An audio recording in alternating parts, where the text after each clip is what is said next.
in general terms, going up to the tanker, they're on a tow line, or they should be.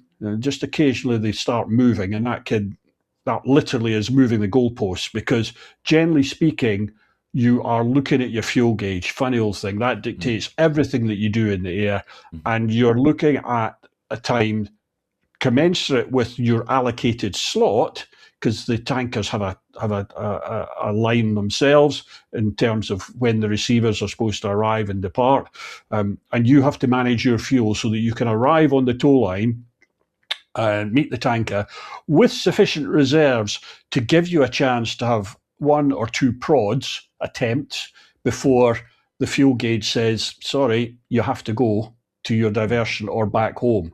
And that's always a factor, air-to-air refueling. No matter what you're doing, the fuel gauge ultimately will tell you, that's it. You haven't got fuel, you have to go. Yeah. So it's quite tricky. Anyway, we arrive. There is a dedicated tanking frequency. So you're off the operational frequencies that you were using before. We come up alongside. Two ways of doing it. Normally, it's all on the radio, so you're listening to it. We call the tanker captain. It might not be the captain. It could be the co-pilot. Depends how they're managing it, but I'll just refer to him as the captain. He controls everything in terms of who joins, who plugs in, who moves, and then who departs.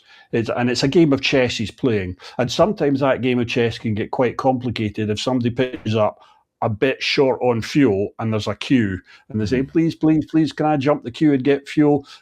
Or give me something, because if I don't, I'll disappear. And it's up to the captain, the tanker captain, to decide whether in fact he can allow a bit of shuffling and to allow everybody in the end to get fuel, or whether you go, no, sorry, you should have come here a bit earlier, you'll have to turn around.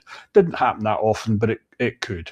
Anyway, the simpler sortie is a pair of aircraft. We come up alongside, and before it's changed, and I'm trying to remember desperately what the current one is. We used to join on the left, and then they changed it to join on the right, or we joined on the right and then changed it to join on the left. Can't remember now what the current is, but you join on the appropriate side, because the departing aircraft, those that have finished tanking, are sitting on the other wing waiting to move away.